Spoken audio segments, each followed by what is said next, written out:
안녕하십니까. 와인튜브의 강성량입니다. 오늘은 2018년 11월 셋째 주 월요일입니다. 우리가 이맘때쯤 되면은 꼭 마시는 와인이 있습니다. 보졸레 누보인데요. 보졸레 누보는 어떻게 보면은 와인의 생탁 같은 거라고 생각하시면 됩니다. 이 와인은 보르고뉴 최남단 지역에 있는 곳에서 생산되는데요. 이렇게 보졸레 누보라고 이렇게 적혀 있는 아이도 있고, 보졸레 이렇게 프리미에르라고 적혀 있는 아이도 있는데, 둘 다 똑같은 표현입니다. 보졸레 누보는 가메이라고 하는 품종으로 만듭니다. 가메이라는 품종의 특성 때문에 어떻게 보면은 발효라는 방법을 채택하지 않고 침용이라는 방법으로 만들고 있는데요. 발효라고 하는 방법은 우리가 저번 시간이나 저저번 시간에 말씀드렸다시피 미생물이나 효모에 의해서 포도 안에 있는 당분을 미생물들이 먹고 뱉어내는 과정에서 발생하는 게 발효입니다. 그런데 이 발효 과정과 틀리게 탄산 침용이라는 방식을 쓰는데, 포도들을 줄기를 제거하지 않은 그냥 송이송이 잘라서 큰 통에다가 집어넣습니다. 그리고 뚜껑을 닫고 안에 있는 산소들을 뽑아내버립니다. 그리고 나서 그곳에다가 이산화탄소를 집어넣으면 그 이산화탄소들이 효모의 개입 없이 포도 세포와 함께 혐기성 대사 과정으로 전환되는데, 이때 포도 내 세포 내 발효가 이렇게 효소들에 의해서 이루어진다고 합니다. 그래서 이 파쇄 과정 없는 온전한 포도에서 발효가 진행되는 특이성 때문에 덕분에 색이 밝고 탄닌감이 낮고 부드러운 과실량이 많고 산도가 낮은 와인이 생산됩니다. 그게 보졸레 누보입니다. 현재 보졸레 누보가 만들어지는 것은 가메이 품종으로 만들어지는데, 실질 원 이름은 가메이 누아 아쥐 블랑이라는 품종으로 만들어집니다. 보졸레 누보도 화이트 와인이 있습니다. 화이트 와인이 있는데, 화이트 와인은 보통 우리가 잘 아는 샤르도네 품종이라든지 아니면 알리코테 품종으로 만들어집니다. 보졸레 누보 같은 경우는 등급이 세 가지로 나눠지는데요. 일반 보졸레와 보졸레 빌라지, 그리고 보졸레 끄리로 나눠집니다. 그런데 보졸레 끄리는 10개 마을, 정해진 10개 마을에서 생산되는 것으로 최상위 품종이고요. 현재 오늘 소개해드린 건 제일 낮은 등급, 그리고 중간 등급인 빌라지, 여기 빌라지라고 적혀있죠. 요 두 가지가 있고, 물론 이 루이자도는 유명한 회사입니다.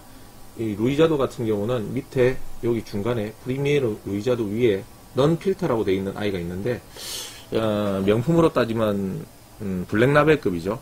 넌 필터란 말은 필터 없이, 여과 없이 만들었다는 건데, 그게 이 아이보다는 한 등급 높은 아이입니다. 오늘 이 와인을 이제 시음할 시간인데요. 제가 한번 먹어보겠습니다.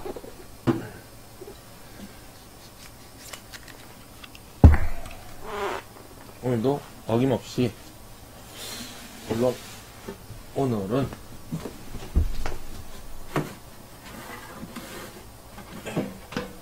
잔을 바꿔야 되겠네요. 보르고뉴 지역 거니까 보르고뉴 잔을 쓰도록 하겠습니다. 물론 이 와인은 와인의 생탁 같은 거라서 아무데나 먹어도 상관없습니다. 와인을 너무 어렵게 생각하시는 것 자체가 이 와인에 대한 접근성을 떨어뜨립니다. 아주 가볍고, 이 보졸레 누보는 어떻게 보면 레드 와인이지만 화이트 와인적 성향이 강합니다.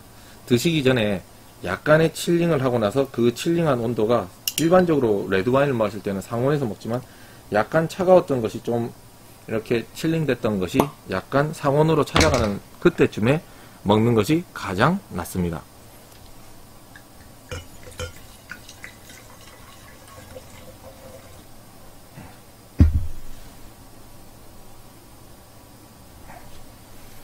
자, 색깔 한번 보여드릴게요. 색이 투명하죠? 안이 들여다보일 정도입니다. 밑에서 기포들이 이렇게 보일 정도거든요. 그냥 프루티한 과실향이 그대로 올라옵니다.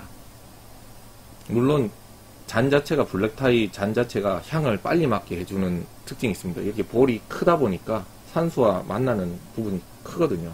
그래서 굉장히 좋은 향을 바로바로 느낄 수 있습니다.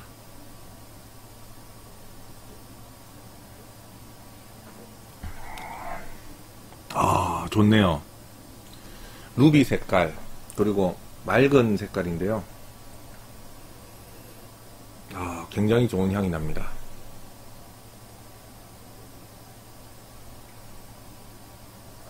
우리가 풍선껌을 사 먹으면 풍선껌 씹다가 껌을 뱉잖아요. 단물이 끝나고 나면. 그때 뱉고 나서 입안에 약간 풍선껌 씹었다는 감이 있는 것처럼 이걸 한 모금 마시고 나니까 강한 알코올 향보다는 뭔가 그런 뒷감이 강합니다. 그리고 과일향, 특히 복숭아 향 같은 게 굉장히 많이 나네요. 복숭아 향이 나는 거는 어떻게 보면 좀 저렴한 샴페인 같은 데서도 많이 느껴지는데 이 보졸레 누보에서는 이런 것들이 특징입니다. 오늘 리뷰해본 보졸레 누보는 구매처가 요새는 뭐 어디든지 가면 구할 수 있기 때문에 이 시기를 놓치지 말고 보졸레 누보를 1년 지나서 사시거나 이런 오래된 게 좋다, 숙성됐겠지라고 생각하고 보졸레 누보를 사시는 건 굉장히 어리석은 행동입니다. 사람들이 홈플러스나 아니면 이런 데 가보면 마트에서 보졸레 누보를 그 시기를 놓치고 팔지 못한 거 있죠. 우리가 막걸리 생탁 같은 거를 뭐 한 6개월 있다가 먹으면 막걸리가 맛이 있을까요?